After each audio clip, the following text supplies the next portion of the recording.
welcome in. You are watching On Deck with DeRo Arch. I am Eric DeRosset, along with Darren Archer. Welcome to tonight's show. We are mid-November. Hard to believe that we're 6 weeks out from 2026, but time gets away and we're closing in on another year. Darren, good to see you tonight. Great to see you. I hope your day job's going well and the balls are bouncing all over the gym. And buddy, it's about go time for us. It is. It is getting close, and I don't know if we're really smart for doing it or if we're just really dumb for doing it. But either way, we just keep coming. I would say the latter. Yeah. Yeah. We either way, we keep coming back for more, don't we? Right. Must be that great pay. Yeah, it has to be. But in all seriousness, we do love what we do. The coaching world is crazy, but it is super rewarding, and I wouldn't do anything else. I'm not smart enough to do anything else is part of the problem, but wouldn't trade my day job for anything. No, agreed. Yeah. Hey, we're going to jump right into some college football here. We're going to start with Missouri State Bears. Good things going on there. We've been highlighting them a little bit every week because we kind of felt like this was building and coming a little bit, but maybe not to this extent. So I'm going to throw this to you, but the part I'm going to start with is it appears that if Missouri State wins their next two and Jacksonville State loses one out of their next two, that Missouri State could or would at least claim a tie of the title in the Conference USA. Who would have thunk it, right? Yeah. Making that leap and doing so in great fashion, I might add. Yeah. I've if you go to MissouriSportsNetwork.com, we have a section to where you can check out all the high school football scores every week from throughout the state. And we also do the colleges and universities from around the state of Missouri. We do the football and volleyball scores from every university, from Division I all the way down to JUCO. Missouri State, as I'm entering those scores, they're having a lot of success at every level within their different sports. And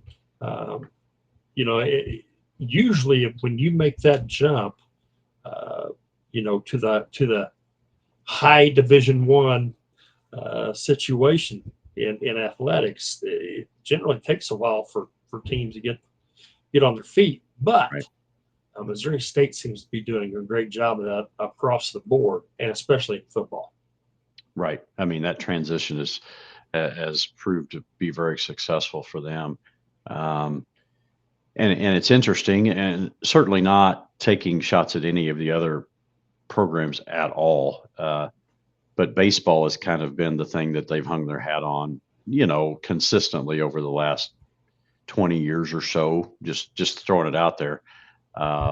So to see these other programs transition so quickly, I think we all thought baseball would transition fairly well, and probably more than fairly well, because they play that schedule anyway a lot. They're going to play Arkansas in baseball and those types.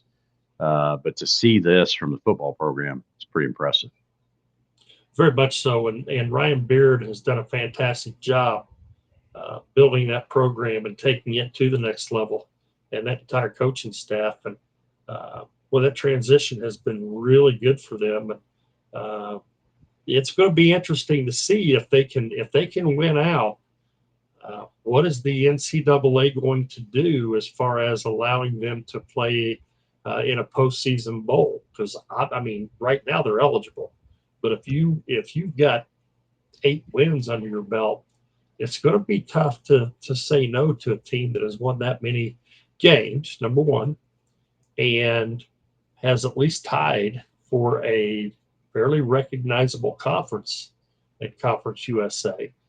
And obviously there are going to be teams with lesser records and not quite as good seasons that are going to be playing in a bowl. And hey, that's huge for a university. That's big money to be able to make a bowl. For sure. And the thing that I think sort of goes unsaid there that is a very big piece of the puzzle is those bowl sponsors, they're looking for teams that are going to travel well, right? The fan Exactly. base and right now Missouri State fans they're on fire, right? I mean, they're ready to go. And so, if I'm a corporate sponsor of whatever bowl, you know, I, if I have a voice in that, I'm looking for a team that's going to travel well, and I certainly think Missouri State would fit that bill, don't you? Absolutely. And for those of you that don't understand what we're talking about or maybe a little confused, um, right now, Missouri State is in their second year of eligibility at the FCS level. And with that, you have to wait 2 years before you are bowl eligible. This is their second of 2 years. And Eric, you may correct me if I'm wrong, but I think there have been some state representatives and senators that have petitioned on behalf of Missouri State for the NCAA to allow them to be bowl eligible and get into a bowl game over the holidays. Yeah, and that would be the threshold for that. And just to expand on what you're talking about is Mhm. the threshold is a 6-win season. You must have a 6-win season or more to even be in that bowl conversation. And Missouri State's already got that. I mean, Right. they, They're there. yeah, they're there regardless of these next 2 games. Yeah. So the point you made, I think the thing that maybe tilts the scales in their favor, if they can tie or win their conference, I think it's going to be difficult to say no to them. And hey, that's just a novice guy who doesn't completely understand the process, but I think it's going to be hard to turn down a team that is over that threshold easily, apparently, and then also going to travel well. All those factors that we stated. And hey, we're pulling for them. I think it'd be great for the Sure. university, and Sure. and hey, all the way down to the NIL piece, which we talk about every week. I mean, just the dominoes that would start to fall if they did that would be great for the university, and all that's just great for our part of the state. I mean, let's just be honest. So, be interesting to watch that. Hey, pulling for the Bears to win 2 more, and hey, win a share of that title, and let's see where the chips fall. Yeah. So, And here's the thing. I think the NCAA is smart enough to realize that if they've got a conference champion uh, and they have the opportunity to make them bowl eligible and don't, all of a sudden I think that becomes a national headline. agreed. That's going to gain national attention, and I'm not real sure that that's the kind of attention the NCAA wants or needs right now. Right, right. Yep, I agree. Be fun to watch. Good luck to the Bears as they continue on, and again, just win 2 more and make the NCAA uncomfortable. Make them have to make a tough Exactly. decision. Yeah, yeah. And you and I we're coaches. We kind of know this, and it's kind of cliche, but just win, right? Just win, and you give yourself a chance. And That's right. so the Bears kind of control their own destiny a little bit right now. So they just need to go win a couple of games and see where it lands. Yeah. So, Great story. yeah, good luck to the Bears as they continue on. Going to touch on some other Division I football. Mizzou won this past weekend against Mississippi State. The running back, whose last name is Hardy, had an incredible week, 300 plus yards, and he's a top 10 finalist for the Walter Doak Award. Like, he's the real deal. Got NFL stamped all over him. Yeah, he's making money every yard he gains this year, and he's Yeah, been a pleasant. I don't want to say a surprise, but the success that he has had this year, um, I think you're absolutely right. It'll be interesting to see. As of things, and I know we'll expand on this here in just a second, but as things stand right now, Mizzou is playing for a money bowl and how much money they get out of that particular bowl. So if they can move up the ladder, obviously they're going to gain attention to be able to play in a higher money bowl. it'll be interesting to see if he forgoes the bowl play. Yeah. And that bug finally bites. Mizzou, they've been very fortunate. Their kids have gone out and played in bowls, and but with the future that young man could have, does that in turn turn around and bite Mizzou Right. to where rightfully so he has every right to do so to protect himself and his draft status. Does he sit that bowl game out? Yeah. And I really hadn't thought about that in too much depth, but you're right. I mean, in all likelihood, he's going to have to make a decision there. Whether he's just going to stay with his team one more time, which is again justifiably so if he chooses to do that, Sure. or he may play for the future and start preparing for the NFL and keep himself healthy. So that'll be interesting to watch as well. On top of the Division One rankings, same story, different verse, or same song, different verse. Ohio State, Indiana, Texas A&M, the 1, 2, 3 spots, I believe in all polls now. I didn't double check that.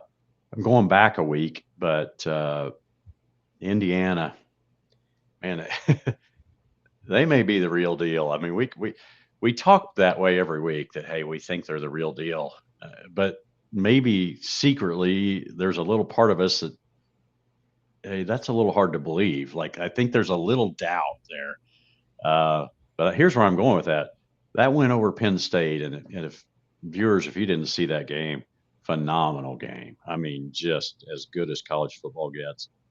A late game drive, big time catch, probably the catch of the year in Division One college football, and Indiana comes out on top at Penn State, 100,000 fans in the toughest of tough environments, probably. And that by itself maybe didn't make me a believer, but they did it after doing that same thing at Oregon earlier in the year. So the combination of those two finishes in tough environments makes me a believer. And I don't know where you stand on that, but pretty impressed with Indiana right now. Absolutely. I think the big thing is, like what you said, to be able to go on the road to Oregon, and hey, that Oregon game, they kept Oregon at arm's length from the first quarter on.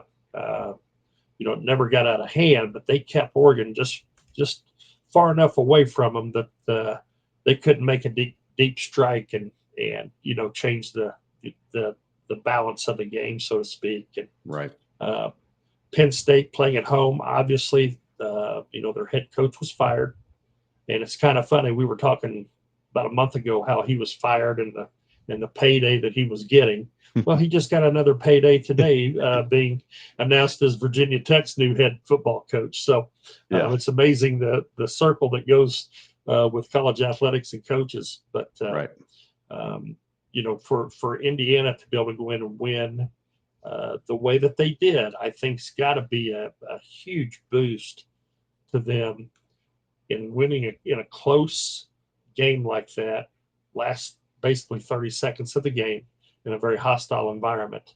And I don't know when the last time Indiana had actually won at Penn State, but I'm guessing I'm getting her up there in days, buddy. I'm pushing it. I'm betting I probably wasn't alive. That's crazy. Yeah, that's crazy. What a win, right? I mean, just absolutely. Yeah. And hey, yes, we kind of danced around that topic. Penn State isn't the Penn State that we think of them as, but they were fired up and they were ready to beat one of the top teams in the nation, and their fan base was on board. So for Indiana to push through those obstacles and win that game and win it the way they did, pretty impressive. So officially, I'm on the Indiana bandwagon. So I'll just throw that out there. I'm going to switch real quick to Division II football inside Missouri.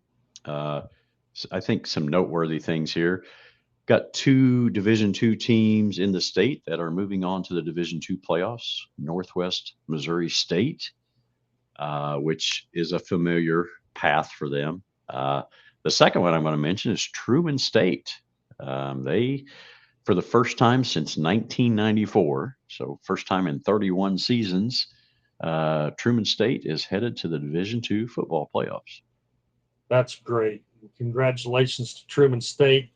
I know that was a big deal up in Kirksville for them to be able to get back into the NCAA national playoffs and Division II national playoffs, and two very good representatives from the state of Missouri. Northwest Missouri State had missed out past couple of years making it to the national tournament. They've had a coaching change, and obviously they are on the rise again. I believe tied in the conference in the MIAA with Pitt State, and then just making it back to the national playoffs is quite a turnaround in a short period of time. For sure. Yeah. So congratulations to both those in-state Division II schools. I believe Truman State will actually play a conference foe in the first round. I think I've got that right. Is that correct? That's correct. They'll play the University of Indianapolis, who is also a Great Lakes Valley Conference member. Yeah. Yeah. So, hey, you know, we're going to talk about this later, but we've got Indianapolis Colts football, the University of Indiana, and now we've mentioned in the same breath University of Indianapolis Division II programs. So a lot of good football going on in Indiana right now, which is not something we've said very often. So good time to be a football fan, and if you're from Indiana. So good luck to Northwest and Truman State as they advance on. We'll hit on Evangel really quick. I believe that they are headed to the NAIA playoffs as well. They've got a matchup, I believe, with St. Francis out of Fort Wayne, Indiana. Do I have that correct? That is correct. Yeah, so I believe that's the 15 seed and the 16 seed that are matching paired up. Yes, and what's a little odd is Evangel is the 15 seed, St. Francis being 16 seeds. So I'm not sure if, facilities, and I would venture to say Evangel normally, I think, still play down at Nixa High School. I believe that's right. But that could rival a lot of college stadiums. Yeah. As nice as that place is. So I don't know what the requirements are in order to host a national playoff game, but they will make the trek. Evangel will make the trek to Fort Wayne, Indiana, which is approximately 9 to 10 hours from Springfield, to play this coming Saturday, the 22nd. Well, good luck to Evangel as they make that trip. And you made an interesting point about that. I didn't even think about that. The fact that Evangel was a higher seed, but still going on the road. So interesting point there. So. Well, with that, I'm going to give college football a break, and we're going to take a break and let our sponsors do their thing. But be sure you catch the second part of our show. We're going to talk a little Major League Baseball. We're going to touch on some NFL, and we will close with our Hold'em and Fold'em segment that we do each week. So if you're watching us, please enjoy these messages from our sponsors, and we will be back in just a few minutes. Seems Bill's up the creek without a paddle. That's not funny. And while he really wants a new boat, at Central Bank, we're helping Bill plan for what's most important, like retiring early and fishing whenever he wants. Hey, Bill, try it again. Fine. Hope a new boat's part of this plan. Dream bigger, Bill. We're thinking about a cabin, too. Now that's a plan. There's a reason Chevy is called the heartbeat of America. The heartbeat's strong, steady, unwavering. Like the people who keep this country moving, doing what they do best. Helping neighbors, pitching in, getting it done. For them, only America's most dependable truck will do. And every Chevy truck, like every Chevy driver, dependability comes standard. Leaders know there's no guide to greatness. When everyone else says something can't be done, they know it only hasn't been done. Yet. True leaders weather the fiercest storms and look deep within themselves to rise above and help others find their way forward. At Great Southern Bank, we're proud to partner with visionaries that help raise the tide for all of us. And when you're ready to bring your vision to life, we'll be right behind you with award-winning support. And welcome back to On Deck with DeRo Arch. Segment 2 coming your way. If you didn't have a chance to watch the first part of our show, I would encourage you to go back and check that out. We talked all things college football, Division I, Division II, and NAIA, and talked a lot about some of our local teams and some highlights, very good things that are going on there. So go back and check out the first segment if you weren't able to catch that. I'm going to start this part of our show with just a little, and we're a week past this, but it just kind of dawned on me that might be worth a mention. Veterans Day was last week. And you and I, we can't understand the sacrifices to the full extent that were made, decades, years past. And here's the one thing that I came to a little bit is the good things of my today are very much a product of somebody's yesterday, and the service and even ongoing, obviously, but the service men and women and the sacrifice that they made so that I can have my today and have it the way I have it.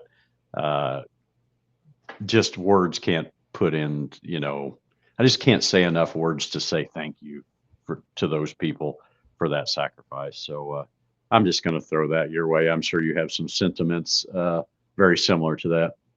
Absolutely. I've had family members obviously serve in the military, and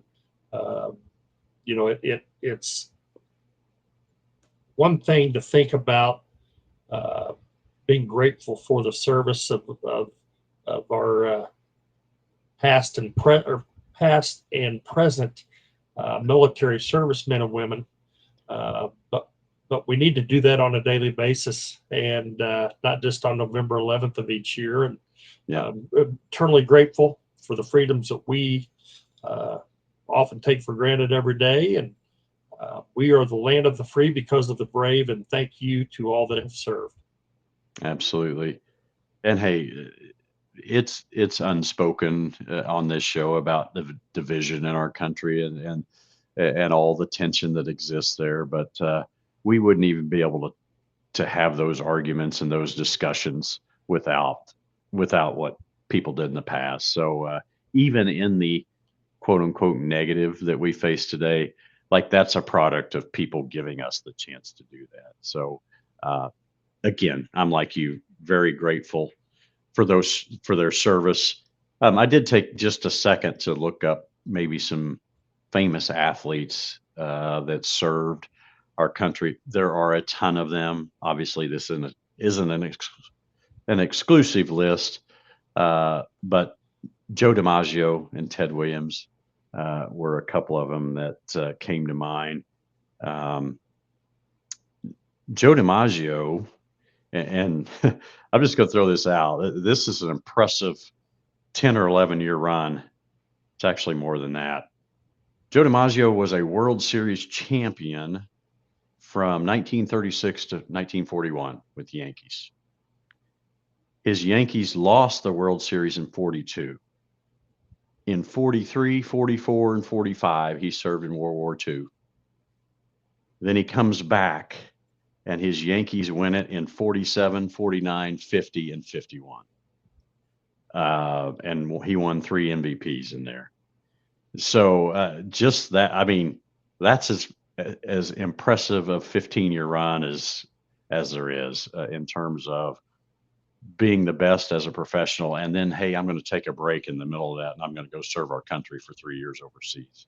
I just found that astounding. Yeah, absolutely. Amazing. Yeah. The other ones I'm going to mention are these go back to World War I. Christy Mathewson, who is a famous pitcher. If you don't know baseball lore, he's elite among elite from that era, and Ty Cobb, which most of us have heard that name.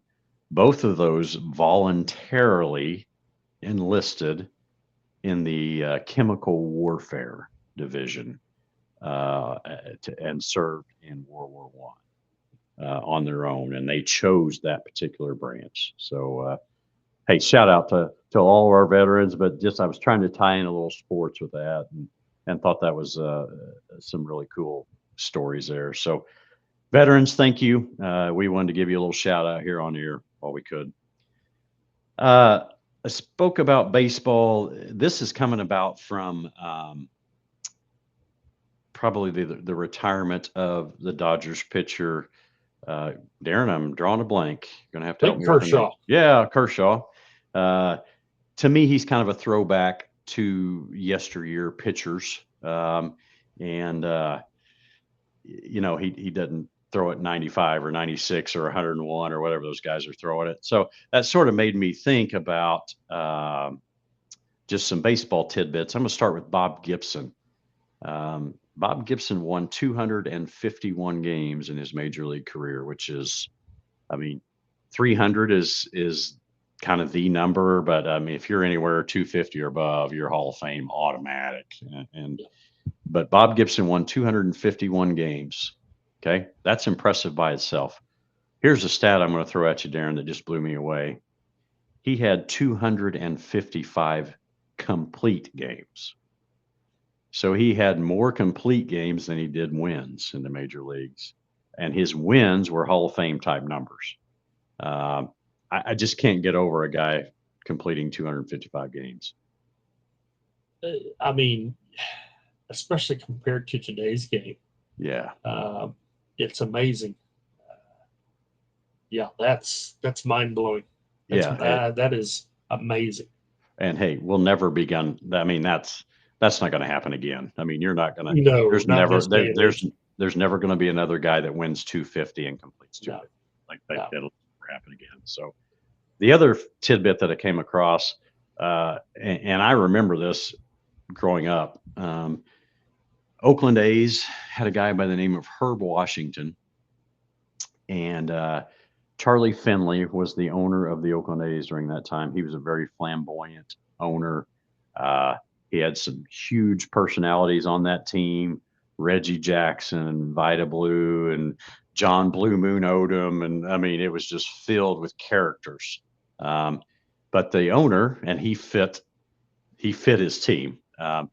But he actually signed a guy to just pinch run.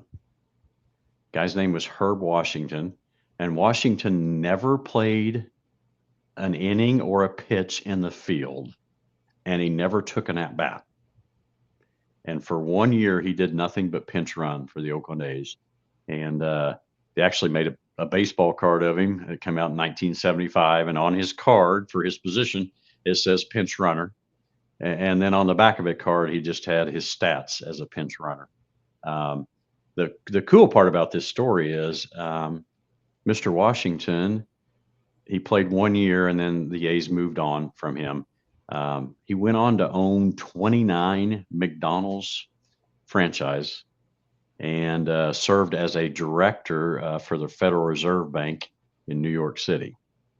So Herb Washington went from sprinter to McDonald's franchisor to bank director on the federal level. So anyway, I just found that story to be cool. I actually have Herb Washington's 1975 baseball card as we speak. So cool story. There's been a lot of major league guys that have specialized in running, Billy Hamilton and some guys like that recently, but they would play some defense and do some things like that. But anyway, cool story. Herb Washington, with your speed, I'm surprised that somebody didn't take a chance on you as a major league pinch runner.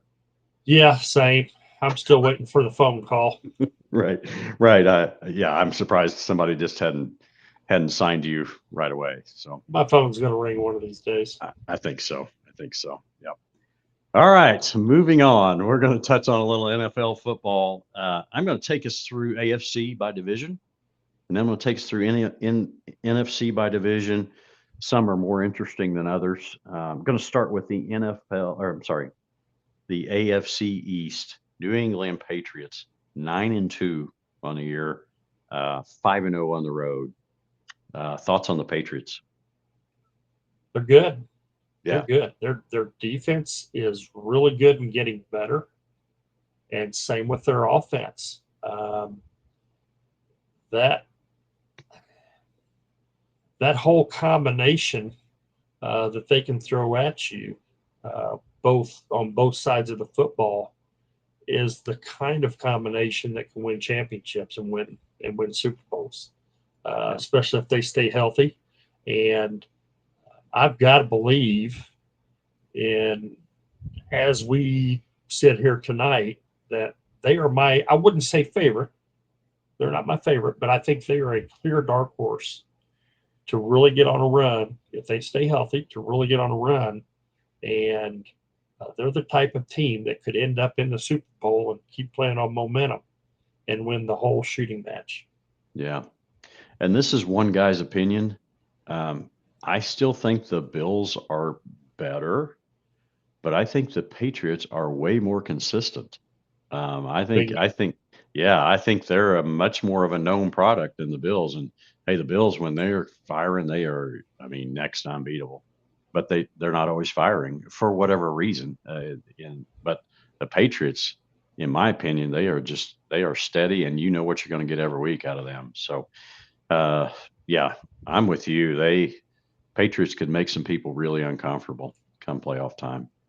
AFC North, Steelers are at the top of a sort of, if we're just being honest, kind of a subpar division on the whole, in terms of records. But here's what I'm noticing. The Ravens are coming quickly, I believe. I think you and I see that the same way.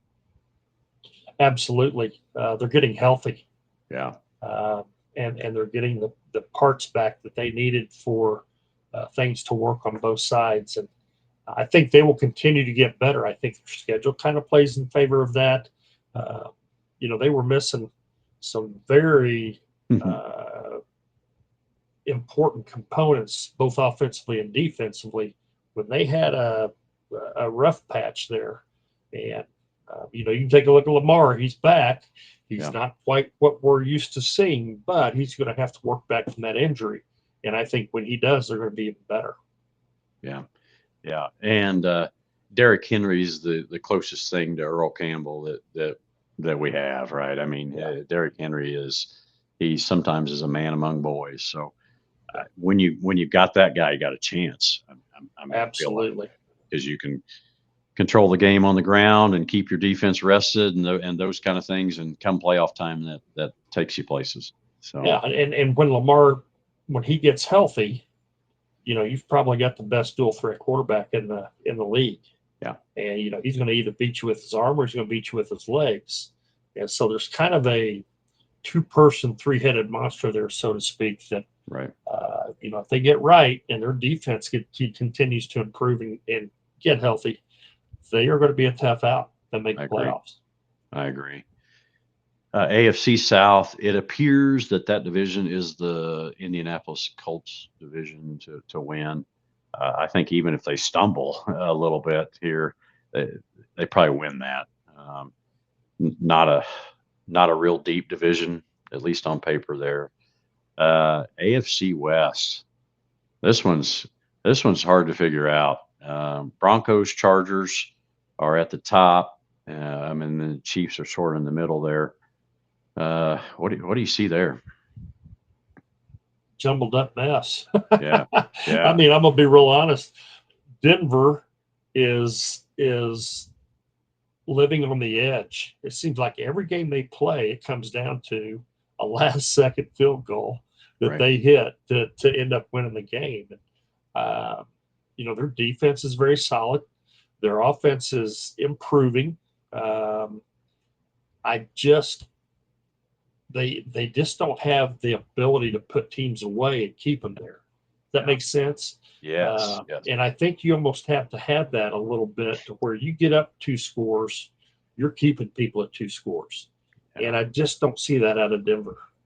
Yeah, that's the part that would scare me about them is, you know, outside of some of those Chiefs teams with Patrick Mahomes, like it is really hard to make a living winning on the last drive of the game, every game. Exactly. The Chiefs have done that, and they've done it well, but that is not the norm. I'm like you. I think that the Broncos are going to have to grow their offense to where they can distance themselves and keep it there. Great point. Great point by you. Chiefs, a big game in my opinion. And hey, this is way down the road. But Denver and Kansas City in Kansas City on Christmas night. I would not be surprised if that game did not have huge implications on that division and on the playoffs. It potentially could. And here's why I say potentially. The Chiefs are going to have to take care of business, and I wouldn't say win out, but they're going to have to close that gap. Yeah. And obviously a win at home against Denver would close that gap a game. Right. You don't want to get to the point where you're depending on other people for your postseason success, and they want to have their own future in their hands. So they're going to have to I think a big game, even looking ahead, is this weekend against Indianapolis. They host Indianapolis. Hey, that's if they can get a win at home against Indianapolis, I think that goes a long way as a building block. And one thing that I've noticed listening to interviews with players and coaches with the Chiefs is they keep saying, hey, we can build off of what we learned last week. And but hey, you're pushing in on 2/3, 3/4 of the way through the season. And it's time to stop learning and doing. Right. And, it's almost as if their backs are against the wall, and it's going to be interesting to see how it plays out. Yeah. And you kind of set me up. I'm going to come back later in the last segment of the show and talk a little bit about the Chiefs' next couple of games. So good job setting me up there. You didn't even know you did it. It's almost like we had it planned, but we did. Switching to the NFC, the East is the Eagles. Kind of feel like it's theirs to win, even if they stumble a little bit, kind of like the Colts. NFC South, Buccaneers are in that division. It kind of feels like Baker Mayfield he's a take charge kind of guy, and I think he's going to will them to that division title. NFC North, Lions, Bears, and Packers. That's the NFC version of the jumbled up mess that you spoke of earlier. What do you see there? I honestly, Chicago's playing with nothing to lose. They're playing with house money right now, and that whole town has kind of got behind. It's been so long since the Bears have had a winner and had an opportunity to get to the playoffs, let alone be in the mention for a Super Bowl. But they're playing awfully well and have seemed to have bought in to the new coaching staff there.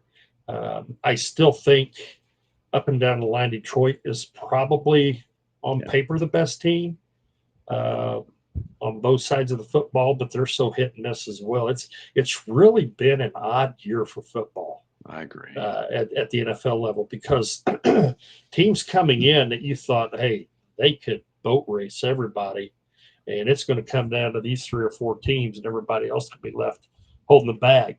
And it really hasn't worked out that way. Philadelphia's proven that they're vulnerable.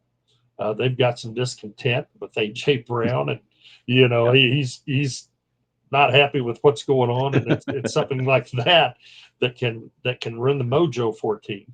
Right. Kansas City's having their problems. Buffalo's up and down. It's really an odd year. I am really interested to see how all of this plays forward. And there's going to be a lot of important games every weekend from Yeah. here on out till wild card weekend. That's going to make for some exciting football on Sundays and Mondays, and even Thursdays, I guess. For sure. And that kind of sets up the next division, which is the NFC West. Seattle and the Rams, they're teams we never talk about, and I don't know if it's just their proximity to us and West Coast type thing, but hey, they're very quietly putting together really impressive seasons, and the Niners aren't what we're used to with the Niners, but they're still in the hunt a little bit, and they know how to win in crunch time a little bit. So that division probably for me is one that I sort of don't even consider. But the Seahawks and the Rams, they're right there in the hunt. Absolutely, and the Rams are for real. Yeah. They've got a good defense put together. Their offense, for as old as most of their primary position players are, they're putting some points up on the board, and it's kind of a fun team to watch, of guys that you kind of thought, oh man, they're at the end of their career. Shoot, a lot of them could ask for another 2 or 3 year extension on their contract the way that they're performing right now. So I kind of like the Rams. Yeah, I think they're built on both sides, experienced coaching staff. I kind of like them in the West. absolutely. And that experienced quarterback play, he's really good, right? Yes, he is. And been there, done that. And so when you get to playoff time, like he understands, he just understands the game differently and knows how to manage those moments a little bit. So I'm with you. Rams are, I started to say sneaky good. I think the secret's out. Yeah, but in our part of the country, like we still kind of think that a little bit. I mean, we don't even, we talk Eagles and we talk Lions and we talk Chiefs and Bills, but we rarely put the Rams in that conversation. So NFL is going to be great to watch from here on out. I am going to switch it to our segment that we call Hold 'em or Fold 'em. Tonight, I have 2 scenarios, and I'm going to throw at Coach Archer here. He's going to have to choose whether he'll either hold the situation or fold the situation. I have used Indianapolis Colts and the Indiana college football program as part of our hold 'em, fold 'em in different ways prior to tonight. I'm going to take it a different direction tonight. Indianapolis Colts and the Indiana Division I football program. Of those 2, do you hold either one of them, not both, but either one of them, to play for their championship? So the Colts, it's the Super Bowl. Indiana Division I football program, it's the national championship. Will you hold either one of those, or are you going to fold on both? Wow. You're hitting me right in the heart. I know. That's why as long as, I would really love to say hold them, but I don't think I can on either one. Yeah. They're both having fantastic years, incredible years, but I don't think they could. I think Indiana could make it to a national semifinal. Okay. Maybe. I think the Colts could make it to possibly a league championship series, maybe.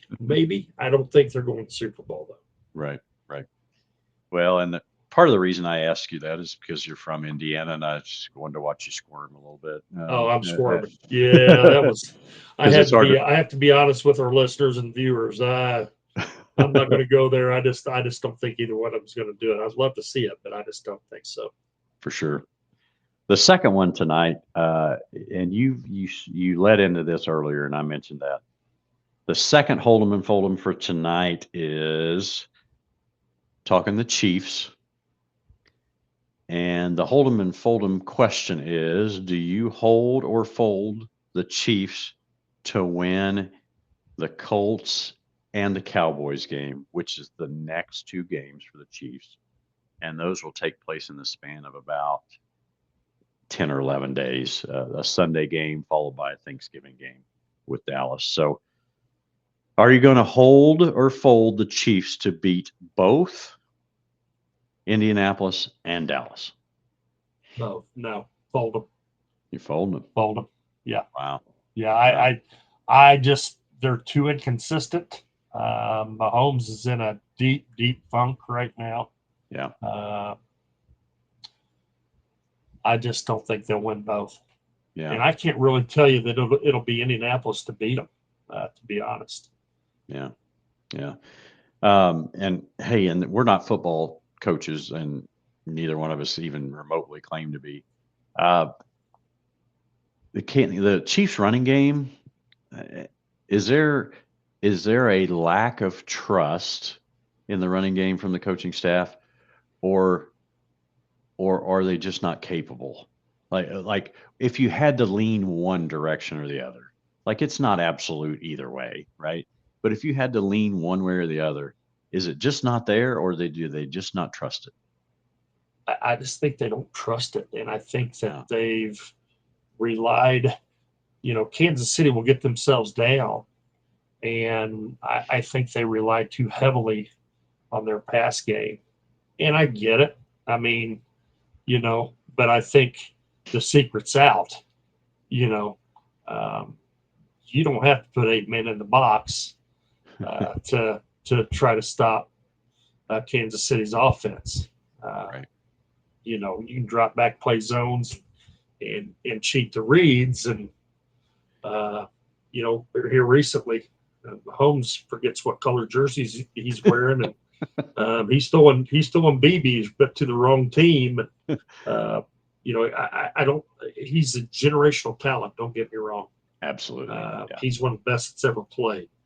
I'm not hating on Patrick Mahomes, but he's struggling right now. Yeah. And I think a lot of that is because they're so quick to desert the run game. Yeah. That it's making it doubly tough on him with the type of calls and reads and things like that defenses are showing him. Right. And I'm going to say this for our viewers: we're Chiefs. I mean, we pull them for the Chiefs all the time. Oh, yeah, we want them to win and represent our state and all those things. So I'm just throwing this out here for discussion, not as criticism. Sure. The thing that we've heard for the last 2 or 3 years is, hey, they have these multitude of wide receiver threats, right? These guys that are just dynamic and can do all these things. It seems to me that I don't know that that's materialized the way it was talked up. Do you see that the same way? Am I off there? The thing was, hey, they got all these speedsters and all these great options, and hey, they're just going to throw it wherever they want. It just hadn't felt that way.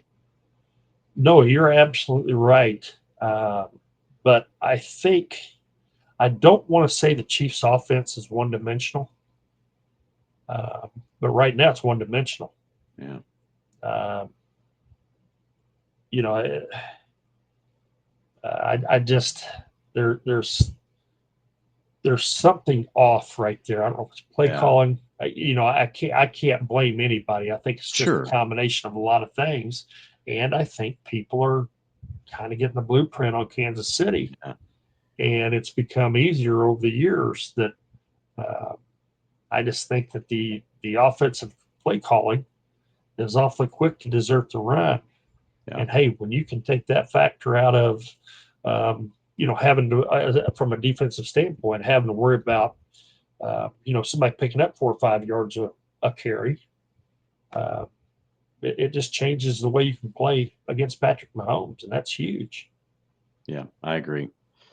Well, it'll be interesting to see, and you and I would both love for you to be wrong on your pick to fold them, right? I'd be the first one. I'd be the first one to admit that. And I know they play Indianapolis, but hey, they're going to have to win. Yeah. They're going to have to beat Indianapolis. They're going to have to beat Dallas to get back up there. And they're going to, I mean, it wouldn't hurt for Denver to lose a game or two in the process. Right. Well, and the following week, I believe I have this right. Or maybe it's 2 weeks later. They have the Texans at home. Yeah. Okay. Right. Texans, when you hear that, you hear that's a super winnable game. As of 2 weeks ago, the Texans defense had given up either the second or third fewest points in the NFL. So like it's not like they're bad. And you're right. You take a good defensive team and then you take the blueprint that seems to be existing and you put those two things together. And now all of a sudden that's a tough one to win. So anyway, pulling for the Chiefs, not rooting against them, but you're right. I think this 10-day swing right here with Indianapolis and Dallas could be tough sledding if they're not right. So, well, Darren, I think that's all I've got for tonight's show. It's been good. But DeRo, it is not all that I've got. I have a hold 'em or fold 'em for you, buddy.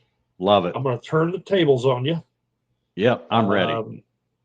Next week is Thanksgiving week. Okay. Thanksgiving Day on Thursday. Yep. Interesting tidbit. The average American eats 4 pounds of turkey on Thanksgiving Day. The average American eats 4 pounds of turkey on Thanksgiving Day every year. Hold 'em or fold 'em. You eat your 4 pounds worth of turkey. I probably fold them. Okay. And here's why. I love some of the sides as much as I do the turkey part of it. So I might eat 4 pounds of mashed potatoes, but I'm probably not going to eat 4 pounds of turkey. So I enjoy the other things probably just as much as I do the turkey. I'm going to throw that back your way. How are you going to be on your 4 pounds of turkey? Over or under? Oh, that's an over. That's a hold 'em. And I'm gonna pick up your slack. Appreciate that. I mean, everybody needs some reinforcement, right? Yeah, absolutely. I got your back, brother. I appreciate that. Well, that's good stuff right there. So we'll probably do a show sometime right around Thanksgiving, I would say. But viewers, if we don't talk to you before Thanksgiving, enjoy your family and friends, relax a little bit. Life is short and stressful, and there's obstacles all the time.